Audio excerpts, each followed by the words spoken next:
پھر میرا رب قرآن سنائے گا. اب ساز نہیں بجے گا، اللہ کی آواز کو ساز کی ضرورت نہیں ہے.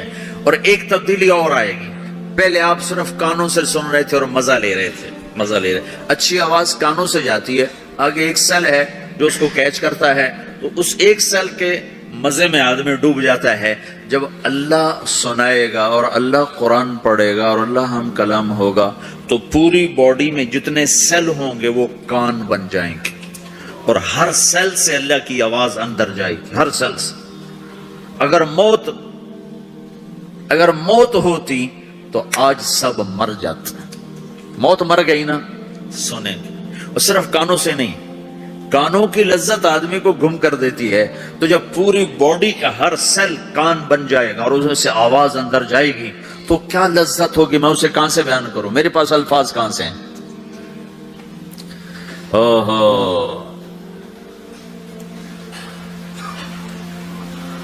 میرے بندے، فہو فی عیشۃ راضیہ فی جنت عالیہ قطوفها دانیہ کلوا واشربوا ہنیئا بما اسلفتم فی الایام الخالیہ. میرے بندے کو جنت مبارک ہو، اعلیٰ زندگی مبارک ہو، میری رضا بھی مبارک ہو، جنت کے پھل مبارک ہوں. یلبسون ثیابا خضرا، ریشمی جوڑے پہناؤ سبز رنگ کے. یحلون فیہا من اساور من ذہب، سونے کے کنگن پہناؤ. آج دنیا میں سونا حرام ہے مرد کے لیے، جنت میں اللہ خود پہنائے گا. دنیا میں شراب حرام ہے اور جنت میں خود پلائے گا. وسقاہم ربہم شرابا طہورا، سب سے اعلیٰ سب سے نیچے والے جنتی خود ڈال کے پیئیں گے. ان الابرار یشربون من کاس کان مزاجھا کافورا، نیچے والے خود پیئیں گے. ان کو پلانے والے بھی نوکر ہیں، لیکن تعبیر ہے تاکہ درجات کو مختلف بتایا جا سکے. اس سے اوپر درجہ ہے یسقون فیہا کأسا کان مزاجھا زنجبیلا، انہیں زنجبیل کی شراب نوکر و حوریں بیویاں پلا رہی ہوں گی. اس سے اوپر VIP لوگ ہیں جہاں واہ واہ واہ واہ واہ، پلانے والا حسین ہو تو پینے کا مزہ بڑھ جاتا ہے نہیں. تو جنت کی حور پلائے گی تو مزہ اور ہوگا، جنت کا خادم پلائے گا تو مزہ اور ہوگا، وہ بھی بڑے حسین ہیں. یطوف علیہم ولدان مخلدون اذا رأیتہم حسبتہم لؤلؤا منثورا، وہ تو موتیوں کی طرح ہے. اور جنت کی حوریں کامثال اللؤلؤ المکنون کأنہن الیاقوت والمرجان، ساقی خوبصورت ہو تو پینے کا مزہ بڑھ جاتا ہے. اور سب سے VIP کے ساتھ کیا ہو رہا ہے، وسقاہم ربہم شرابا طہورا، وہاں اللہ خود پلا رہا ہوگا. تو جب اللہ ساقی ہوگا تو کیا حال ہوگا. بھائیوں، پیدائش سے لے کر آگے تک کیا ہونے والا ہے یہ سب اللہ نے بتایا ہے، اور اس میں واسطہ اور بنے ہیں جناب رسول اللہ صلی اللہ علیہ وسلم، وہ بیچ میں واسطہ ہیں. یہ سب کچھ اگر ہمارے نبی نہ ہوتے قرآن کہاں ہوتا، نبی نہ ہوتے تو دین کہاں ہوتا، نبی نہ ہوتے تو توحید کون بتاتا، ہمارے نبی نہ ہوتے تو زنا اور نکاح کا فرق کون بتاتا، ہمارے نبی نہ ہوتے تو ظلم اور عدل کا فرق کون بتاتا، شرک اور توحید کا فرق کون بتاتا، جنت اور جہنم کون بتاتا، سیدھے راستہ کون بتاتا، غلط راستے کی پہچان کون کرواتا، اللہ کو راضی کرنے کی راہیں کون سمجھاتا، شیطان کی راہوں سے بچنے کے طریقے کون بتاتا. اللہ کے بعد سب سے بڑے محسن ہیں جناب رسول اللہ صلی اللہ تعالی علیہ وسلم، جنہیں اللہ نے حبیب بنایا، محبوب بنایا، اور اپنی محبت میں کئی ناموں سے نوازا. جس سے پیار ہوتا ہے آدمی اس کو کئی نام دیتا ہے، ایک نام نہیں دیتا، کئی نام دیتا ہے. جس سے ماؤں کو دیکھو وہ کہتی میرا لال، میرا چاند، میرا تارا، میرا جگر، نہیں کہتی. ایک نام سے کیوں نہیں پکارتی، میرا بلال، میرا بلال، میرا اتنا نہیں کہتی، نہیں کبھی میرا چاند، میرا تارا، میرا جگر، میرا کلیجہ، میری ٹھنڈک، میرا یہ، میرا وہ. یہ کس وجہ سے ہے کہ محبت کو الفاظ زیادہ چاہیے تو پھیلاؤ مانگتی ہے، پھیلاؤ مانگتی ہے. تو اس پھیلاؤ کو ماں پھر مختلف الفاظ لے کر اس کو وہاں سے گزارتی ہے. میرے رب نے اپنے حبیب کو صرف محمد نہیں کہا، ایک ہی حدیث میں کہا میرے رب نے میرے 10 نام رکھے، میں محمد، میں احمد، میں ماہی، میں حاشر، میں عاقب، میں فاتح، میں خاتم، میں ابو القاسم، میں طٰہٰ، میں یاسین. 10 تو ایک ہی حدیث میں نام ہیں. اور راشد اور رشید اور حامد اور محمود اور مزمل اور مدثر اور شاہد اور مبشر اور نذیر اور داعی اللہ اور سراج منیر اور رحمت للعالمین اور قافۃ للناس بشیر و نذیرہ. یہ قرآن نے پھر جو اللہ نے اپنے حبیب کو قرآن میں اٹھایا ہے. یا ایھا النبی انا ارسلناک شاہدا مبشرا ونذیرا وداعیا الی اللہ باذنہ وسراجا منیرا. یا ایھا المزمل قم اللیل الا قلیلا یا ایھا المدثر قم فانذر وربک فکبر والضحی واللیل اذا سجا ما ودعک ربک وما قلا الم نشرح لك صدرك ووضعنا عنك وزرك الذي انقض ظهرك ورفعنا لك ذكرك انا اعطيناك الكوثر فصل لربك وانحر ان شانئك هو الابتر. یہ سب اللہ اپنے حبیب کو اٹھا رہا ہے. میرا حبیب ایسا ایسا ایسا ایسا. ارے پاناما والو تم بھی اس کی غلامی میں آ جاؤ. کہ محمد سے وفا تو نے تو ہم تیرے ہیں. یہ جہاں چیز ہے کیا لوح و قلم تیرے ہیں. تو بھائیو یہ ساری گھاٹیاں ان تک پہنچانے ان سارے مراحل سے کامیاب ہو کر گزرنے کے لیے میرے نبی ایک زندگی لائے جس کا نام اسلام ہے. اختم بکتابہم الکتب وبدینہم الادیان وبشریعتہم والشرائع. میرے نبی وہ ہیں جن کے آنے پر کتابیں ختم، شریعت ختم، دین ختم. اليوم اکملت لکم دینکم واتممت علیکم نعمتی ورضیت لکم الاسلام دینا. میرے رب نے دین مکمل کیا. جناب رسول اللہ صلی اللہ علیہ وسلم کی زندگی کی شکل میں، صورت میں آپ کی زندگی اللہ تک پہنچانے کا ذریعہ ہے. جو کہا کرتے جاؤ، جس سے روکا ہٹتے جاؤ، جدھر بلایا چلتے جاؤ، جہاں سے ہٹایا ہٹتے جاؤ، تو تمہاری منزل خود بخود طے ہوتی جا رہی ہے. تم اپنے اللہ کے قریب ہوتے جا رہے ہو. ایک ایک سنت تمہیں اللہ کی بارگاہ میں عظمت اور اونچائیوں تک پہنچائے گی. ایک ایک سنت تمہیں اللہ کے قریب کرے گی. تمہارے بزرگوں نے ایک ایک ڈالر جوڑا اور آج تم پاناما میں موجود ہو. جو شروع میں آئے تھے ان سے پوچھو کہ انہوں نے ایک ایک ڈالر کیسے جوڑا تھا، تب آج تم یہاں موجود ہو. قیامت کا دن ڈالر تو نظر نہیں آئے گا، ایک ایک سنت کی قدر نظر آئے گی، قیمت نظر آئے گی. آپ دیکھتے نہیں ہو ایک نمبر سے لوگ فیل ہو جاتے، ایک ووٹ کم پڑتا ہے لوگ ناکام ہو جاتے ہیں. ایک نمبر کم آتا ہے اور بچہ پاس ہوتے ہوتے فیل ہو جاتا ہے. قیامت کے دن ایک ایک سنت کی قیمت لگنے والی ہے. اپنے نبی کی نقل اتارو، اپنے نبی کی نقل اتارو. نقل مار کے لوگ دنیا میں بھی پاس ہوتے ہیں، آخرت میں بھی پاس ہوں. تو اللہ کے رسول صلی اللہ علیہ وسلم اللہ تک پہنچانے کا ذریعہ ہیں. آپ سے زیادہ شفیق کوئی نہیں آیا، محبوب کوئی نہیں آیا، مہربان کوئی نہیں آیا، رونے والا کوئی نہیں آیا، درد والا کوئی نہیں آیا، دکھ لینے والا کوئی نہیں آیا. امت کے لیے حریص ہیں، رؤوف الرحیم ہیں، عزیز علیہ ما عنتم ہیں، حریص علیکم ہیں، بالمؤمنین رؤوف الرحیم ہیں. ہر اللہ نے کسی نبی کو اپنے ناموں سے نہیں نوازا. اپنے نبی کو اپنے دو نام دیے. اللہ اپنے بارے میں کہتا ان ربکم لرؤوف الرحیم، تمہارا رب رؤوف الرحیم ہے. پھر اللہ اپنے نبی کو کہتا بالمؤمنین رؤوف الرحیم، یہ میرا نبی بھی رؤوف الرحیم ہے. ہاں میں کل کائنات کا ہوں، یہ ایمان والوں کے لیے رؤوف الرحیم ہے. تو جو نبی رؤوف ہے، رحیم ہے، جو مہربان ہے، جو دکھ اٹھانے والا ہے، غم اٹھانے والا ہے. یا رب امتی امتی کہتے کہتے کہتے دنیا سے چلے گئے. ساری رات اس بات پہ روتے تھے، یا اللہ میری امت، یا اللہ میری امت، یا اللہ میری امت. اور میدان معاشر میں بھی تماشا دیکھو گے، جب جہنم آئے گی اور چیخ مارے گی، چنگھاڑ مارے گی، سارے نبی، انسان، جن، فرشتے زمین پر گریں گے، کہیں گے یا رب نفسی نفسی، یا رب نفسی نفسی، یا رب نفسی نفسی. ہر مخلوق کہے گی نفسی نفسی نفسی نفسی، یا اللہ میری جان بچا، یا اللہ میری جان بچا، یا اللہ میری جان بچا. اس سارے مجمع میں ایک آواز بھاری ہو جائے گی، بلند ہو جائے گی. وہ آواز اور وہ نوحہ ایسا درد بھرا ہوگا کہ لوگ مڑ کے دیکھیں گے یہ کیا آواز ہے، چونکہ وہ نفسی نفسی نہیں ہوگی. وہ آواز ہوگی یا رب امتی امتی، یا رب امتی امتی، یا رب امتی امتی. تو لوگ کہیں گے کون ہے آج اپنے آپ کو چھوڑ کے امت پکار رہا؟ تو دیکھو گے تمہارے نبی ہوں گے. کون؟ تمہارے نبی محمد مصطفیٰ صلی اللہ علیہ وسلم، نبیوں کے سردار، جس کی ہر ادا محفوظ کی، جس کا نسب بھی قیامت تک محفوظ کر دیا. کسی نبی کا نسب قیامت تک آدم علیہ السلام تک محفوظ نہیں، صرف میرا تیرا کائنات کے نبی ہیں جن کے نسب پیڑھی کو اللہ نے آدم تک محفوظ رکھا.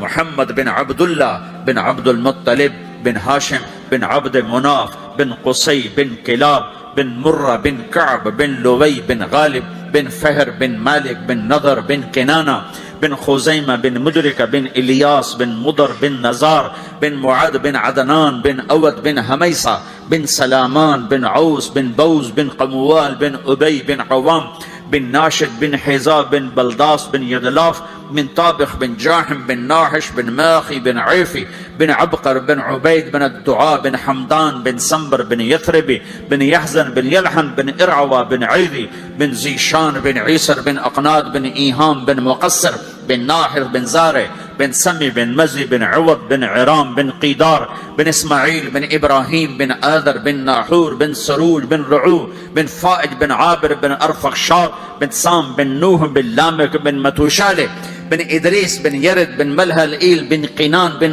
آنوش بن شیسر بن آدم علیہ السلام. یہ محمد الرسول اللہ ہے، قریشی، ہاشمی، عربی، عدنانی، قحطانی، مکی، مدنی، مہاجر، یہ میرا نبی ہے. راشد، رشید، طیب، مصباح، ہادی، مہدی، یہ میرا نبی ہے. نذیر، داعی اللہ، ہادن، مہدن، منجن، ناہن، عامر، اکحل، احور، ادعج، انور، اشرف، اکمل، انور، اعز، اجل، یہ سب میرے محبوب کے نام ہیں. میرا اللہ پیار میں پکارتا رہا. بھائیو، اللہ کو منانا ہے تو جگہ نہ بدلو، زندگی بدلو. جگہ نہ بدلو، زندگی بدلو. اب تم پاناما کے ہو، یہیں رہو، لیکن زندگی بدلو. اپنے حبیب کے طریقے سیکھو، اپنے حبیب کی زندگی اپناؤ، اپنے حبیب کی زندگی کو اپنے اندر اتارو. میرے بھائیو، اللہ راضی ہو گیا تو اللہ کی قسم ہم کامیاب ہیں. اللہ ناراض ہو گیا تو اللہ کی قسم ہم ناکام ہیں. اللہ راضی ہوتا ہے محمد مصطفیٰ صلی اللہ علیہ وسلم کی سیرت و صورت ظاہر باطن کو کی غلامی میں اپنانے میں، اور اللہ ناراض ہوتا ہے اس محبوب پاک محمد کی زندگی کو چھوڑنے میں. اس کو میرے بھائیوں مرنے سے پہلے سیکھ لو. میرے محبوب کی زندگی میں دو چیزیں ہیں جو بڑی نمایاں ہیں اور دونوں ہماری طرف منتقل کی گئی ہیں. ایک ہے اپنی ذات کے لحاظ سے اللہ کا بندہ بننا. وَأُمِرْتُ أَنْ أَكُونَ أَوَّلَ مَنْ أَسْلَمَ وَثِيَابَكَ فَطَهِّرْ وَالرُّجْزَ فَاهْجُرْ. اپنی ذات کے لحاظ سے اللہ کی بندگی میں ڈھلنا اور اللہ کی بندگی میں چلنا اور اللہ کے بندوں سے حسن سلوک کرنا. انفرادی زندگی میں ہم اللہ کے نبی کی زندگی میں دو چیزیں نمایاں دیکھتے ہیں جس کا ہم سے مطالبہ کیا گیا ہے. ایک، اللہ سے جڑو، نماز کے ذریعے، روزے کے ذریعے، ذکر کے ذریعے، تلاوت کے ذریعے، حج کے ذریعے، زکوٰۃ کے ذریعے.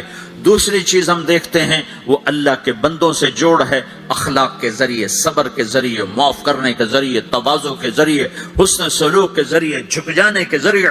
میرے رب نے قرآن میں صرف ایک دفعہ کہا ہے عباد الرحمن، ایک دفعہ پورے قرآن میں ایک دفعہ.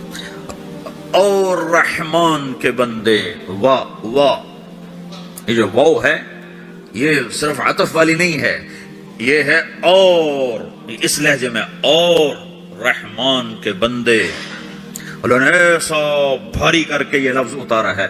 اور تمہیں خبر ہے میرے پاناما والو، رحمان کے بندے کون ہیں؟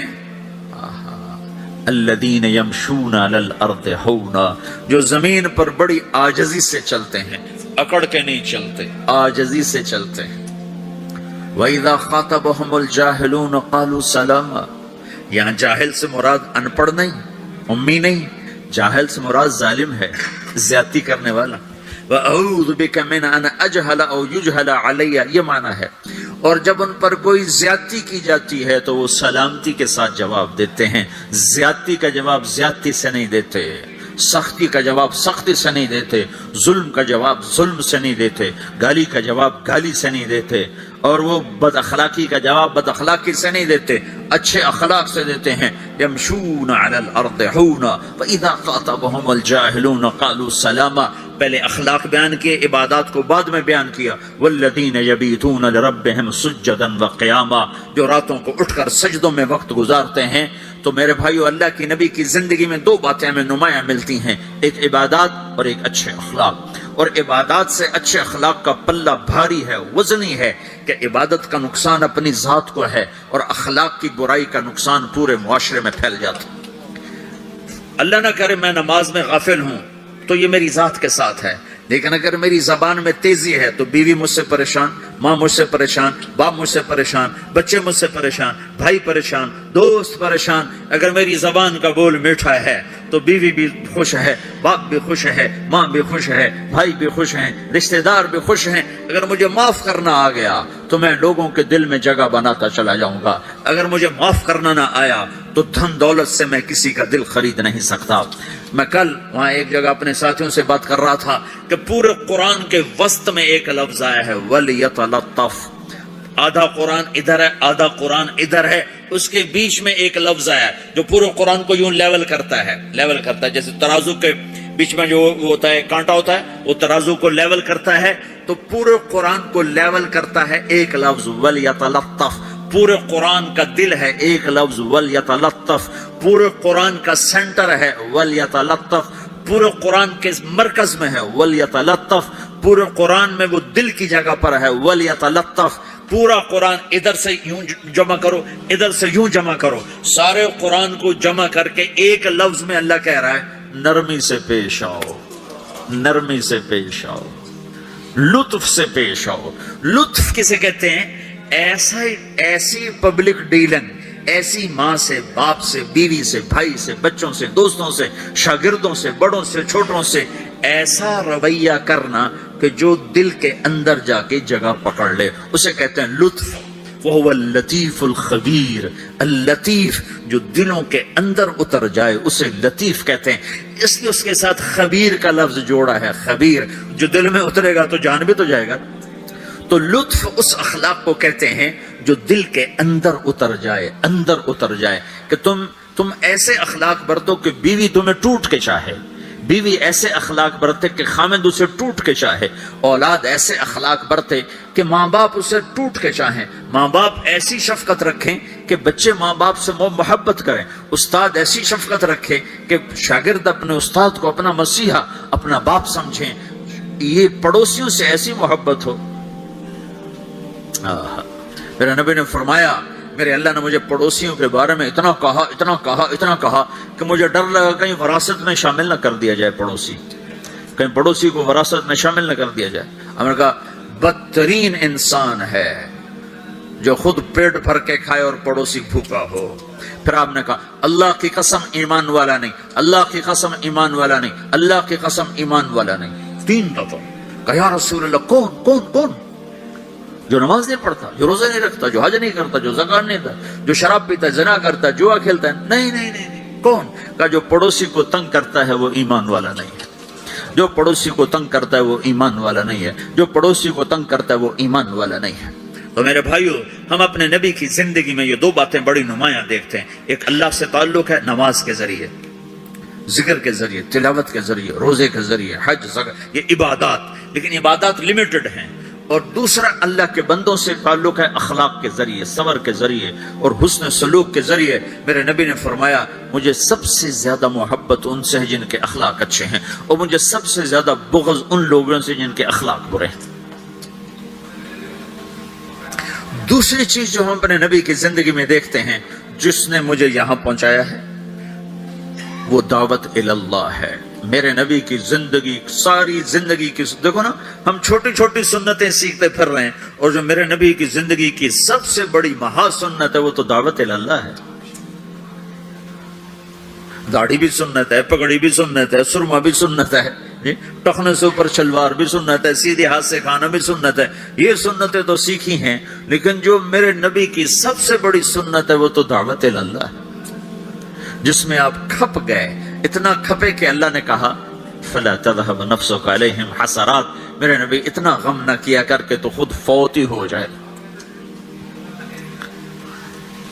تو دوسری بات جو میں یہ کہنا چاہتا ہوں، میرے نبی کی ضد دو چیزیں، ایک ذات کے لحاظ سے جس میں دو چیزیں، ایک اللہ سے جڑنا، ایک لوگوں سے جڑنا، دونوں اپنی جگہ پر، یہ دو پر ہیں۔ اخلاق نہ ہوئے تو عبادات مردود ہو جائیں گی، عبادات نہ ہوئی تو اخلاق قبول نہیں ہوں گی، لہذا یہ دو پر ہیں۔ اور دوسری چیز جو میرے نبی کی زندگی میں وہ دعوت الی اللہ ہے، وہ یہ تبلیغ ہے جو میرے نبی نے آخری حج میں اپنے 9 تاریخ کو میدان عرفات میں فرمایا، نظر اللہ امرأ سمع مقالتی فوعاها ثم اداها كما سمعها فرب مبلغ اوعى من سامع۔ میں نے حدیث میں دعاؤں کی کتابیں پڑھی اور صبح شام کی دعائیں یاد کی، قرآن کی دعائیں، صبح شام کی دعائیں۔ یہ جو دعا میرے نبی نے دی ہے، کسی کو یہ دعا نہیں دی جو اللہ نے یہاں تبلیغ کے کام کرنے والوں کو دعا دی۔ عجب لفظ ہے، نضر اللہ عمران۔ پہلے میں تمہیں ترجمہ کر کے بتاتا ہوں۔ میرے نبی نے کہا، یا اللہ جو میرا پیغام لوگوں تک پہنچائے ہیں، تم سمجھتے ہو کہ تبلیغ صرف تبلیغی جماعت والوں کا کام ہے، جس کا چلہ لگا 3 چلے گا وہ تو تبلیغ کرے گا، ہم ڈالر کمائیں گے۔ اور تم سمجھتے ہو کہ تبلیغ صرف نیک لوگوں کا کام ہے، ہم تو گناہگار لوگ ہیں، ہم کیا تبلیغ کریں گے، اور جو ہمارا تو اپنا ہی عمل نہیں، ہم نے کیا تبلیغ کرنا۔ یہ ساری باتیں شیطان کا چلایا ہوا چکر ہے۔ سنو، میرا نبی فرما رہے ہیں، یا اللہ میرے جس امتی نے میری بات کو سنا، فوعاها، اسے محفوظ کیا، ثم اداها كما سمعها، خود عمل ہے یا نہیں آگے پہنچایا، خود عمل ہے یا نہیں لیکن آگے پہنچایا۔ ایک آیت کا بڑا غلط مطلب لیا جاتا ہے، لما تقولون ما لا تفعلون۔ کیوں جی مفتی صاحب، کیوں کہتے ہو جو کرتے نہیں ہیں؟ اس کا مطلب کیا لیتے ہیں؟ جو عمل نہیں کرتے اس کی دعوت بھی نہ دو، جو عمل نہیں کرتے ہو اس کی تبلیغ بھی نہ کرو، یہ تو بہت بڑا جرم ہے، تم کہتے اور کرتے نہیں ہو۔ چونکہ آگے قرآن کہہ رہا ہے، کبر مقتا عند اللہ ان تقولوا ما لا تفعلون، بہت بڑا گناہ ہے تم وہ کہو جو کرتے نہیں۔ اس آیت کو اتنا غلط سمجھا گیا ہے کہ سر پیٹ کے رہ جاتا ہوں۔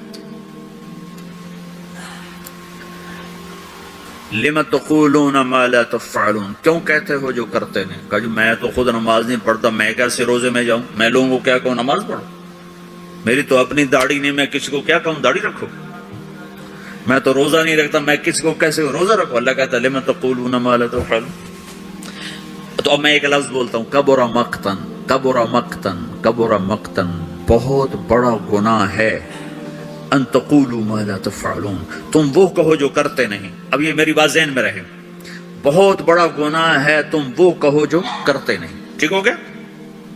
اب میں ایک مثال دیتا ہوں، مثلا میں حافظ نہیں ہوں، ٹھیک، میں ایک بچے سے کہتا ہوں بچہ تو حفظ کر لے، بڑا نفع ہوگا، تو یہ میں نے کوئی نیکی کا کام کیا یا گناہ کیا ہے؟ بولو۔ تو جو مطلب آج سمجھا جا رہا ہے اس کے مطابق کہ میں نے گناہ کیا ہے، چونکہ میں تو خود حافظ نہیں ہوں، میں اس کو دعوت کیوں دے رہا ہوں؟ جب میں خود حافظ نہیں ہوں اور میں کہہ رہا ہوں، اپنے بیٹے سے ہی کہہ دو، میرا بیٹا تو قرآن یاد کر لے، وہ کہے گا ابا تو پہلے خود یاد کر پھر مجھے دعوت دینا، پہلے اپنے آپ کو ٹھیک کرو پھر اوروں کو تبلیغ کرنا۔ میں یہ کہا کرتا ہوں، جو یہ کہے ہیں کہ میں ٹھیک ہوں میں اب تبلیغ کروں گا، اس سے بڑا تو شیطان کوئی نہیں۔ جو اپنے آپ کو ٹھیک سمجھتا ہے اس سے بڑا تو شیطان کوئی۔ جو جتنا ٹھیک ہوتا ہے وہ اتنا اپنے آپ کو برا سمجھتا ہے، جو جتنا بگڑا ہوتا ہے وہ اتنا اپنے آپ کو صحیح سمجھتا ہے۔ لہذا ساری زندگی تبلیغ کا کام نہیں ہو سکتا، چونکہ میں تو ٹھیک ہی نہیں، میں کیسے تبلیغ کروں؟ بیٹا قرآن یاد کر لے، وہ کہتا ابا جا تو پہلے خود یاد کر پھر مجھے تبلیغ کرنا، اور ابا بہت بڑا گناہ تو نے کیا ہے، اللہ کہتا کبر مقتا عند اللہ ان تقولوا ما لا تفعلون، بہت بڑا گناہ ہے تم وہ کہو جو کرتے نہیں۔ ابا توبہ کرو، تم مجھے کیا کہہ رہا ہے؟ یہ ساری بات ٹھیک ہے، عقل میں آنے والی ہے یہ؟ ایک شرابی کسی کو کہتا ہے بیٹا شراب نہ پینا، میں اجڑ گیا، تو نہ شراب پینا، تو اس نے گناہ کیا ہے؟ کبر مقتا، خود تو کرتا نہیں، دوسرے کو کون کہہ رہا؟ بہت غلط سمجھا گیا ہے اس آیت کو.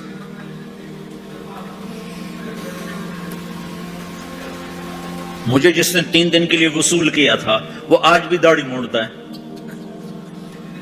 تو میں اس کو کہتا کہ تو کم وقت پہلے اپنا آپ تو ٹھیک کر پھر مجھے تبلیغ کر، تو میں کتنے گھاٹے میں جاتا. میں اس کے کہنے پہ چلا گیا 3 دن.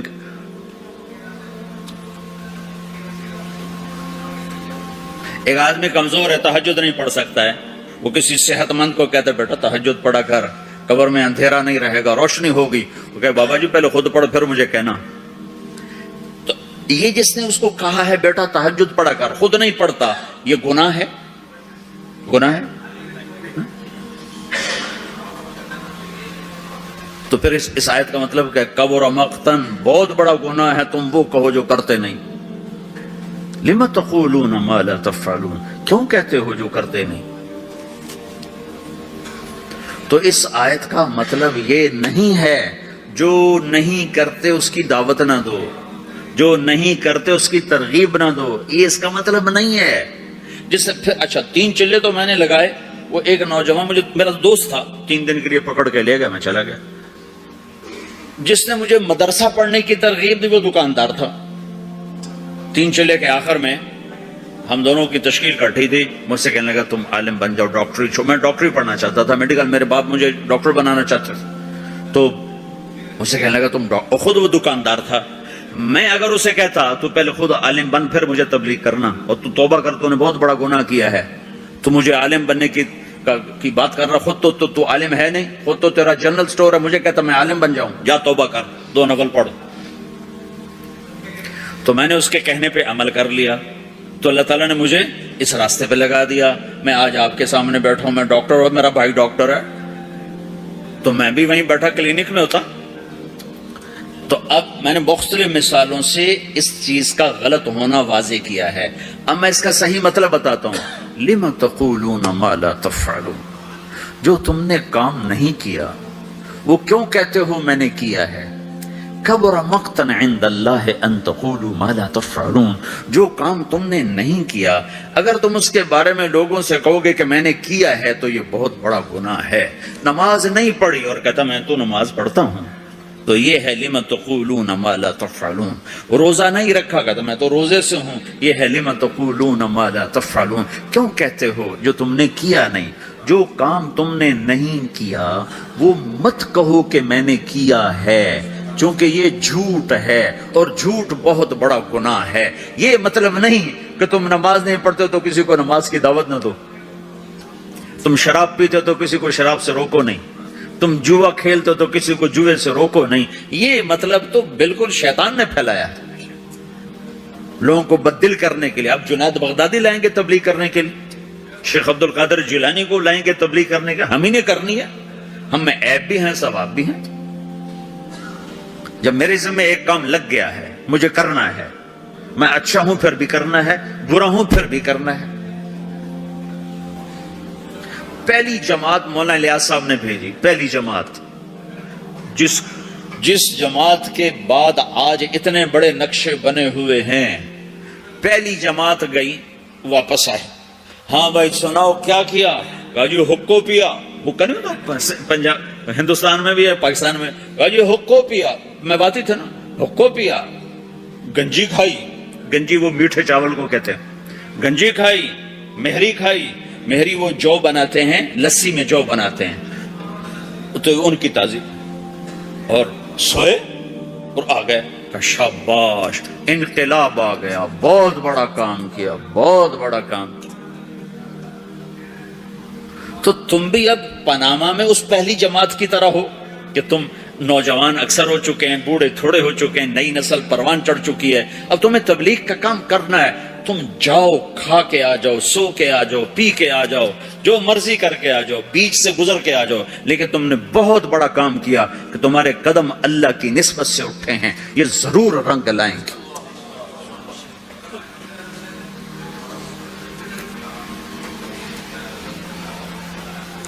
ہمارے ساتھ ایک بڑے تاجر تیار ہوئے 3 دن کے لیے، وہ نماز ہی نہیں پڑھتے تھے، تو ہم ان کو نہیں کہتے تھے نماز پڑھو، بس 3 دن لگا کے چلے جاتے تھے. نماز نہیں پڑھ رہے، ٹھیک ہے آ جاؤ آ جاؤ۔ 3 دن آتے رہے، نماز کوئی نہیں، 3 دن لگ رہے ہیں، 6 مہینے بعد 3 چیلے کے لیے تیار ہو کر نکل گئے۔ لِمَ تَقُولُونَ مَا لَا تَفْعَلُونَ، جو کام نہیں کیا اس کے بارے میں کیوں کہتے ہو میں نے کیا ہے؟ کبر مقتا عند اللہ، اللہ کی بارگاہ میں بہت بڑا گناہ ہے، ان تقولوا ما لا تفعلون، تم لوگوں سے وہ کہو جو تم نے نہیں کیا، چونکہ یہ جھوٹ ہے اور جھوٹ کبیرہ گناہ ہے۔ جھوٹ کبیرہ گناہ ہے، یہ نہیں کہ اگر میرے پاس کچھ نہیں تو میں تبلیغ بھی نہ کروں۔ میرے تو ذمہ ہے، اگر بت ہیں جماعت کی آستینوں میں، مجھے ہے حکم اذان لا الہ الا اللہ، مجھے تو سزا لگا۔ تم لوگ پھیری نہیں لگاتے ہو، سودا بیچتے ہو کہ نہیں بیچتے ہو؟ ارے بکتا ہے کہ نہیں بکتا؟ پھیری لگانے سے سودا بکتا ہے۔ تم لا الہ الا اللہ کی پھیری لگاؤ، تمہیں بڑے خریدار ملیں گے۔ تم نے پھیری لگانا ہی چھوڑ دیا ہے، چلو ڈالر بنانے کے چکر میں پڑ گئے ہو۔ یہ ہمارا کام ہے، یہ ہماری ذمہ داری ہے، تبلیغی جماعت نہیں۔ محمد مصطفیٰ صلی اللہ علیہ وسلم میدان عرفات میں کہہ رہے ہیں، نضر اللہ امرأ سمع مقالتی فوعاها ثم اداها كما سمعها فرب مبلغ اوعى من سامع۔ میں نضر بعد میں بتاؤں گا۔ یا اللہ، جو میرا امتی، جو تیرا بندہ میرا پیغام سنے، پھر اسے محفوظ کرے، پھر آگے پہنچا دے، عمل کرے یا نہ کرے، اس میں ہے ہی۔ ایک اور حدیث سناتا ہوں، من یاخذ عنی هؤلاء الکلمات فیعمل بہن او یعلم من یعمل بہن، یہ صحیح ستہ کی روایت ہے۔ آپ نے کہا کوئی ہے مجھ سے کچھ باتیں لے لے یا خود عمل کر لے، نہیں کر سکتا تو کسی عمل کرنے والے کو بتا دے۔ تو اگر عمل کرنا شرط ہوتا تبلیغ کے لیے تو میرا نبی یہ تو نہ کہتا۔ تو ابو ہریرہ کہنے لگا، رسول اللہ میں تیار، مجھے بتائیں۔ یا اللہ، جو میرا امتی تیرا بندہ میرا پیغام سنے اور اسے آگے پہنچا دے، جیسے سنا تھا آگے پہنچا دے، تو یا اللہ تو اسے نظرت عطا فرما۔ نظرت، یہ لفظ آپ یہاں پاناما میں سمجھ نہیں سکتے، چونکہ آپ کے یہاں خزاں ہے ہی نہیں، اور یہ سمجھ میں آتا جب خزاں دیکھی ہو۔ پتجھڑ دسمبر میں آ کر ہمارے ہاں پتے جھڑ جاتے ہیں، جنوری میں پتے جھڑ جاتے، درخت ننگے ہو جاتے، بالکل ننگے ہو جاتے۔ اور قرآن میں یہ لفظ آیا، تعرف فی وجوہہم نظرۃ النعیم، تو دیکھے گا ان کے چہروں پر نعمتوں کی نظرت۔ ابھی میں ترجمہ بعد میں کرتا ہوں۔ وَلَقَّاهُمْ نَظْرَةً وَسُرُورًا، ہم انہوں نے سرور بھی دیا، نظرت بھی دی۔ نظرت ظاہر کی چیز ہے، سرور اندر کی چیز ہے۔ اب نظرت کیا ہے؟ جنوری تک پتے گرتے ہیں، درخت ننگے ہو جاتے ہیں۔ جب فروری کے پہلے ہفتے میں ذرا ٹھنڈک کم ہوتی ہے تو پھر شگوفے نکلتے ہیں اور پتے نکلتے ہیں۔ ان پتوں میں 3 چیزیں ہوتی ہیں، ایک بڑا خوبصورت سبز رنگ ہوتا ہے، دوسرا اس میں چمک ہوتی ہے، تیسرا وہ نرم و نازک ہوتا ہے۔ جب وہ مارچ میں آتا ہے تو چمک ختم ہو جاتی ہے، نرمی رہتی ہے اور سبزہ رہتا ہے۔ جب اپریل آتا ہے تو اس کی نرمی بھی ختم ہو جاتی ہے، چمک بھی ختم ہو جاتی ہے، صرف سبزی رہ جاتی، سبزہ رہ جاتا ہے، سبز رنگ رہ جاتا ہے۔ یہ جو اس کے اندر 3 خوبیاں جمع ہوتی ہیں، ایک چمک، ایک رنگ اور ایک اس کی لچک اور نرماہٹ، یہ تین چیزیں ہمارے علاقے میں درخت کے پتے کو صرف 1 مہینے کے لیے نصیب ہے۔ اس کو کہتے ہیں بہار۔ بہار بہار دنیا میں ناممکن ہے ایسی بہار مستقل قائم رہے۔ اپریل میں جاتے ہی بس اس کا ایک روپ رہ جائے گا سبز، باقی 2 روپ ہوا لے جائے گی، تپش لے جائے گی۔ یہ دنیا میں نہیں ہو سکتا۔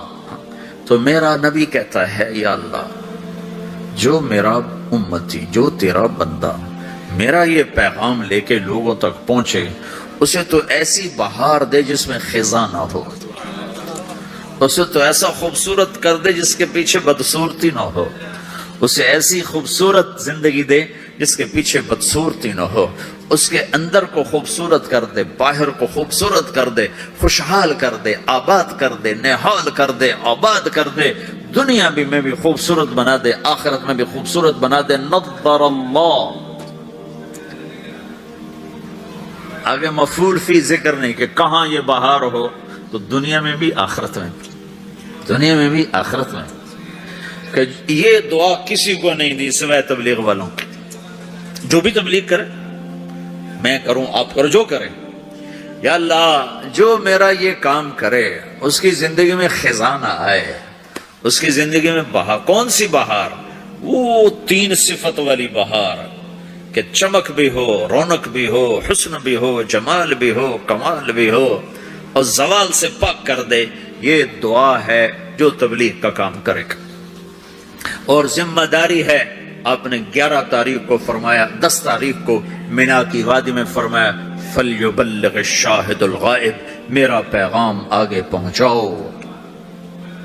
تو اب جب ہم نے پہنچانا ہے تو ہم نے تو کرنا ہے، عمل ہے یا نہیں، کرنا تو ہے، اچھا عمل ہے یا برا عمل ہے، کرنا ہے۔ پھر دوسری بات یہ ہے، پتہ نہیں کس کی تو فعل اللہ تعالیٰ ہماری بھی بخشش کر دے، جنت میں لوگ جا رہے ہوں گے اور ادھر مجرم کھڑے ہوں گے، جہنم والے کھڑے ہوں گے، تو جنت میں لوگ جا رہے ہوں گے، تو جہنم کی صفوں میں سے ایک آدمی کہے گا بھائی صاحب، بھائی صاحب، ایک جنت ہوگا، بھائی صاحب، بھائی صاحب، تو کھڑا ہو جائے گا، آپ نے مجھے پہچانا؟ کہے گا نہیں۔ کہا میں نے دنیا میں آپ کو وضو کی ضرورت تھی تو میں نے آپ کو وضو کا پانی دیا تھا، یا یوں ہوتا ہے میں نے آپ کو پیاس تھی، میں نے آپ کو پانی پلایا تھا، یاد آیا؟ کہا ہاں یاد آیا۔ دیکھو میری جہنم کا فیصلہ ہو گیا ہے، میری سفارش تو کر دو۔ تو وہ کہے گا یا اللہ یہ تیرے اس بندے نے میرے اوپر ایک احسان کیا ہے، مجھے یاد دلایا ہے، میرا جی نہیں چاہ رہا کہ میں اس کے بغیر جنت میں جاؤں، یا اللہ اسے بھی میرے ساتھ کر دے۔ تو اللہ فرمائے گا چل تو لے جا، تیرے پیچھے اس کو بھی کر دیتا ہوں، ٹھیک ہے؟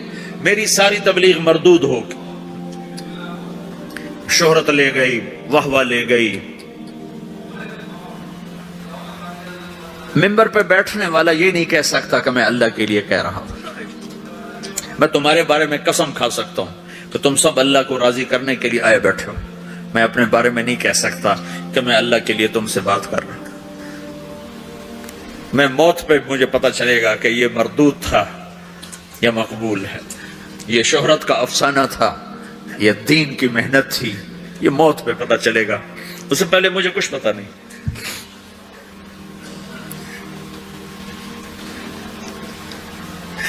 ایک بڑے آدمی تھے یوسف بن حسین، بغداد میں بہت بڑے محدث، مفسر، خطیب۔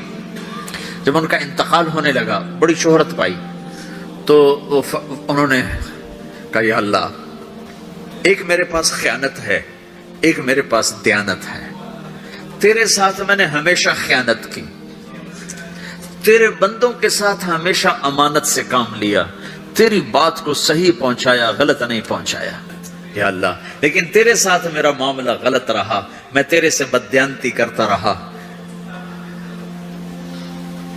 یا اللہ میری دیانت کے بدلے میری خیانت کو معاف کر دے۔ یہ کہتے کہتے ان کا انتقال ہو گیا۔ تو خواب میں اپنے کسی دوست کو ملے تو انہوں نے پوچھا آپ کے ساتھ کیا ہوا؟ تو اللہ نے مجھے اپنے سامنے کھڑا کیا اور کہا یوسف تیری بات نے مجھے خوش کر دیا، جا اسی کے طفیل تجھے معاف کیا، بے شک میں تیری خیانت کو دیکھتا رہا لیکن تیری دیانت کے بدلے تیری خیانت کو معاف کرتا۔ میری تبلیغ مردود ہو گئی، آپ کی تبلیغ مردود ہو گئی، آپ کھڑے ہو گئے مجرموں کے صف میں، آپ کے طفیل سینکڑوں آدمی جا رہے ہیں جنت میں، پانی پلانے والے کی سفارش قبول ہو جائے گی تو جس نے تمہیں جنت کا راستہ دکھایا اس نیازمند ہوں تیرا، میں نیازمند ہوں تیرا، بندہ نواز تو ہے، تیرے کرم سے میری دنیا میں آبرو ہے، تیرے کرم سے میری ہاں دنیا میں اب تمہیں تو کچھ حق ہوگا کہ نہیں ہوگا؟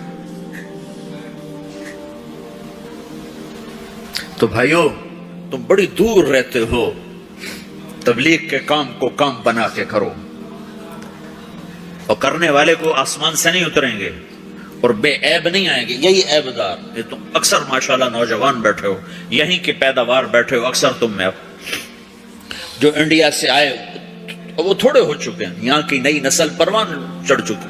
تبلیغ کا کام کرو، تمہاری زندگی بنے گی، سنورے گی، تمہارے اپنی اگلی نسلیں وہ اللہ کے فضل سے ایمان اسلام پہ باقی رہیں گی۔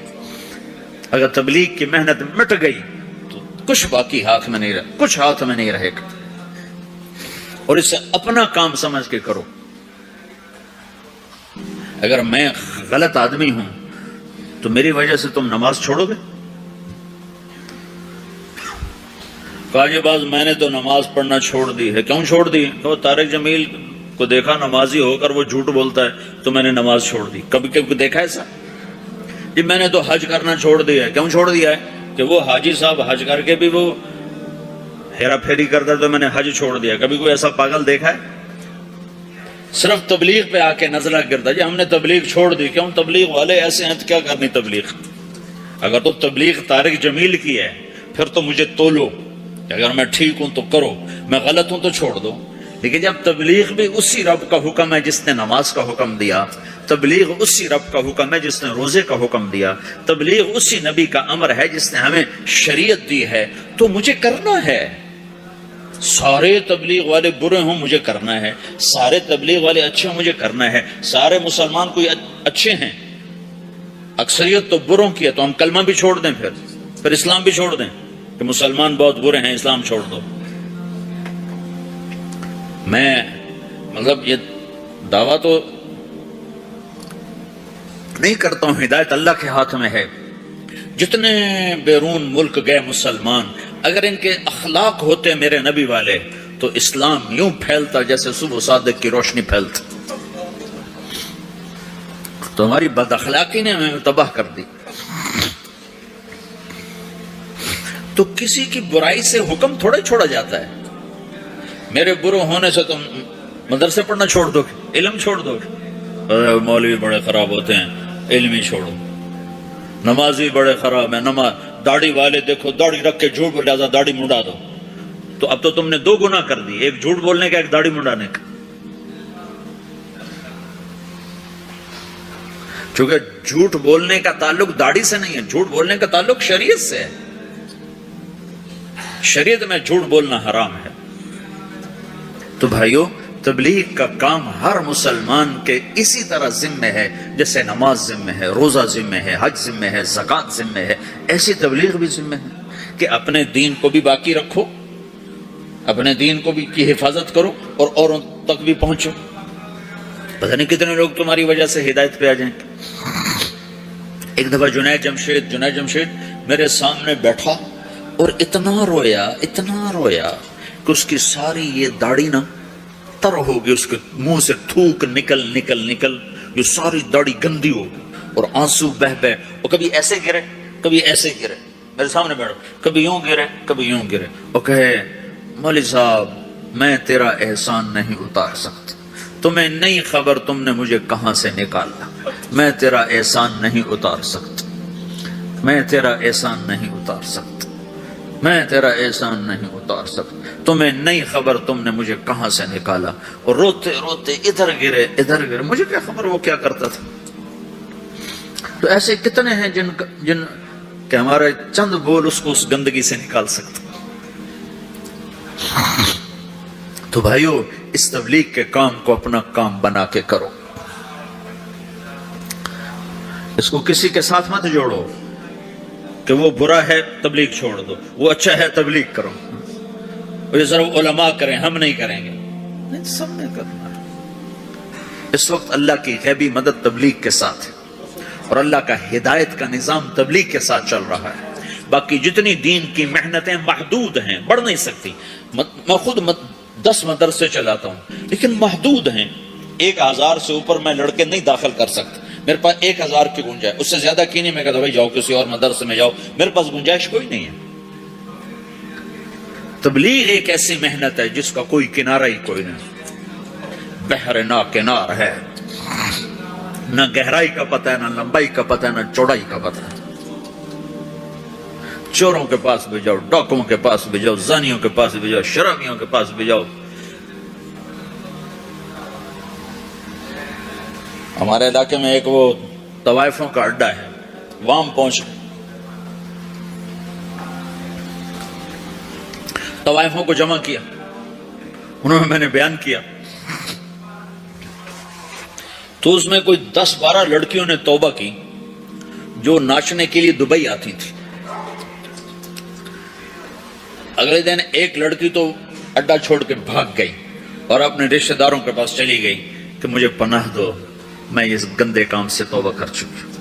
3 دن کے بعد ایک لڑکی میرے گھر پہنچ گئی، میرے گھر، فوزیہ اس کا نام، کہ مولانا میری جان بچاؤ، میرے بھائیوں نے مار مار کے مجھے میرا سر پھاڑ دیا ہے، وہ کہتے ہیں تمہیں یہی کام کرنا ہے، ہمیں روٹی کما کے دو، اور میں نے ان سے کہا ہے میرے ٹکڑے ٹکڑے کر دو، میں یہ گندا کام نہیں کروں۔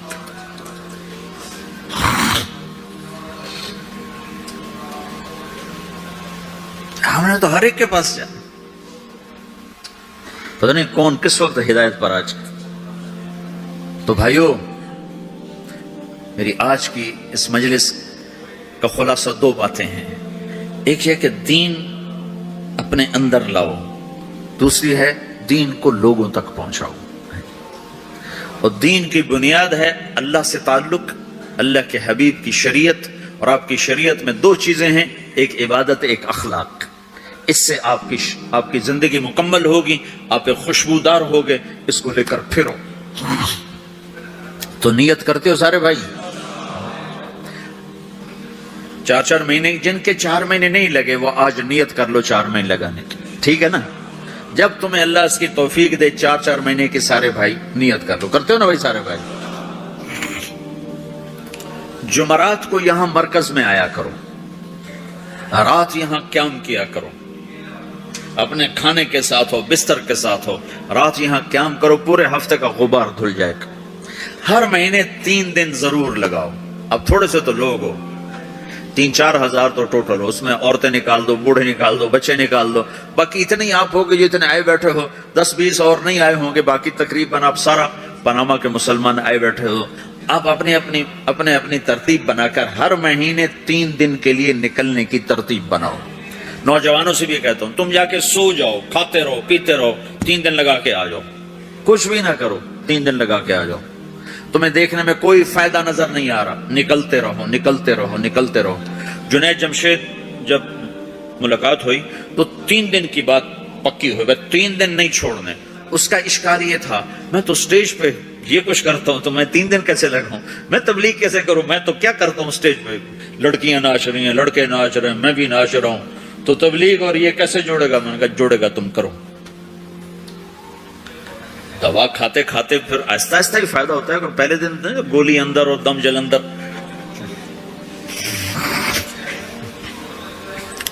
تو 6 سال 3 دن لگاتا رہا اور سٹیج پہ ناچتا رہا۔ رات کے 2 بجے فارغ ہو رہا، پیچھے ہماری گاڑی کھڑی ہوتی تھی، جب وہ پنجاب میں آتا تھا، کراچی پنجاب میں جب وہ آتا تھا، جہاں آتا تھا، جہاں گاتا تھا، جب فارغ ہوتا تھا پیچھے ہماری گاڑی کھڑی ہوتی تھی، اس کو بٹھایا اور سیدھا مسجد میں لے کے آ، کھلایا، سلایا، پلایا، چل پہ سو جا۔ 6 سال ایسے ہوتا رہا، وہ 3 دن بھی لگاتا رہا، گاتا بھی رہا، وہ تانے الگ، لوگوں کے بولیاں الگ، چونکہ لوگوں کو نہ سلیقہ ہے لینے کا، نہ پتہ ہے کہ کسی کو قریب کیسے کیا جاتا، ٹھا کر کے فتویٰ مارتے ہیں اس کے سر پر۔ پہلے تو استعداد پیدا کی جاتی، دیکھو نا کتنی بڑی بات ہے، طائف کے لوگ آئے، کہا ہم کلمہ تو پڑھیں گے، زکوٰۃ نہیں دیں گے، ہم نے کہا نہ دو، جہاد نہیں کریں گے، ہم نے کہا نہ کرو۔ تو صحابہ نے کہا یا رسول اللہ یہ آپ کیا کہہ رہے ہیں؟ آپ نے کہا انہیں پکا تو ہونے دو، پھر سارے ہی کریں گے۔ کلکتہ میں ایک مسلمان ہوا، ایک شخص مسلمان ہوا، تو اوپر سے روزے آ گئے، روزے تھے گرمیوں کے، 3 روزے رکھنے کے بعد لوگوں نے کہا روزے رکھنے پڑیں گے، رمضان ہے۔ 3 روزے رکھ کے کہنے لگا اسلام ہے تو بڑا اچھا، میرے بس کا نہیں، دوبارہ چھوڑ دیا۔ حضرت تھانوی کو پتہ چلا کہ اگر میرے بس میں ہوتا تو میں ان سب کے کان پکڑا کے ان کو ڈنڈے مارتا جنہوں نے اس کو روزے رکھوائے، اگر میں ہوتا تو میں اسے روزے کبھی نہ رکھواتا، جب وہ پکا ہو جاتا اسے قضا کرواتا۔ تو ہر مہینے 3 دن سارے مجمع نیت کر لو، ٹھیک ہے نا، کر دو نا۔ ایک اور نیت آج کر لو کہ آج تک جو اللہ اور آپ کے، میرے، اللہ اور ہمارے درمیان جو کچھ اونچ نیچ ہے، آج ہم اس پہ توبہ کر کے اٹھیں یہاں سے۔ آپ چھوٹا سا مختصر سی کمیونٹی ہو، آج توبہ کر کے اٹھو۔ 3 چلے جب مرضی لگاؤ گے، چلہ جب مرضی لگاؤ گے، 3 دن لگانے کے لیے ترتیب بناؤ گے، توبہ کے لیے تو کوئی ترتیب نہیں۔ ابھی تم کہو میری توبہ تو معاف۔ یہ ایسی تشکیل ہے جو میں ابھی چاہتا ہوں، ابھی، کہ آپ سارا مجمع یہاں سے توبہ کر کے اٹھو، ٹھیک ہے؟ نیت کرتے ہو سارے مجمع؟ تو کہو یا اللہ میری توبہ، پھر کہو یا اللہ میری توبہ، پھر کہو یا اللہ میری توبہ۔ اب آپ کو مبارک ہو، اگر یہ دل سے کہا ہے تو رب ذوالجلال کی قسم آپ کے سب گناہ معاف ہو چکے، سب۔ آپ ایسے بیٹھو جیسے ابھی ماں کے پیٹ سے جنم لیا۔ میں پاکستان میں اس کا بڑا اہتمام کرتا ہوں، اور اس سے ایسے ایسے لوگوں نے توبہ کی کہ میں حیران ہو گیا۔ ڈاکو، قاتل آ کے بیٹھے اور سنا ہے تو بس ٹپ ٹپ آنسو گرے ہیں، اور ایسی توبہ کی ہے کہ حیران ہو کے رہ گئے۔ اور توبہ کا مطلب بڑا خوبصورت ہے۔ توبہ کا مطلب معافی نہیں ہے، اللہ مجھے معاف کر۔ توبہ عربی کا لفظ ہے، اس کا مطلب ہے واپس آ جانا۔ اللہ کتنا خوبصورت الفاظ استعمال کرتا ہے، توبو الی اللہ، میرے بندو میری طرف واپس آ جاؤ، میری طرف آ جاؤ۔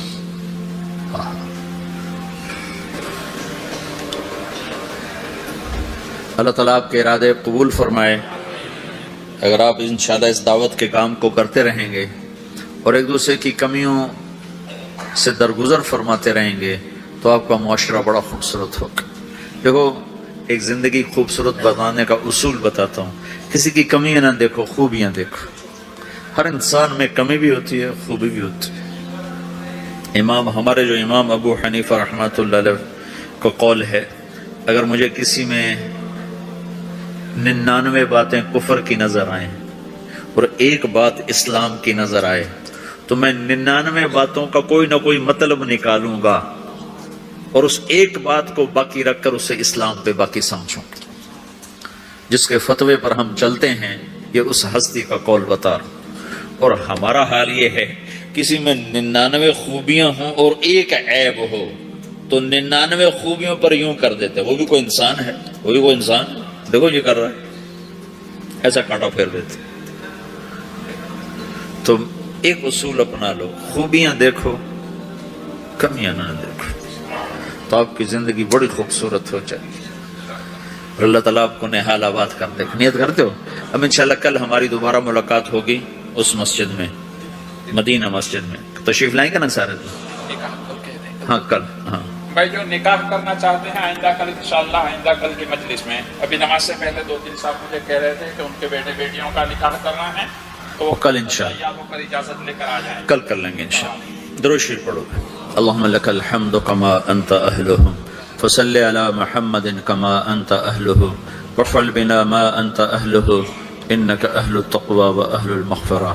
یا اللہ، دور دراز دیس میں تیرے محبوب کے یہ تھوڑے سے امتی تیری بارگاہ میں جمع ہیں، یا اللہ، جیسے ٹوٹی کشتی پر طوفانی موجوں میں بیٹھے ہوئے مسافر آہوزاریاں کرتے ہیں کہ اس وقت انہیں تیرے سوا کوئی نظر نہیں آتا بچانے والا، میرے مولا یہ تیرے بندے بندیاں دور دراز دیس میں ہیں، میرے آقا ٹوٹی کشتی پر سوار ہیں، طوفانی موجیں ہیں کفر کی، نافرمانی کی، عریانی کی، فحاشی کی، زنا کی، شراب کی، یا اللہ حفاظت کر دے، یا اللہ حفاظت کر دے۔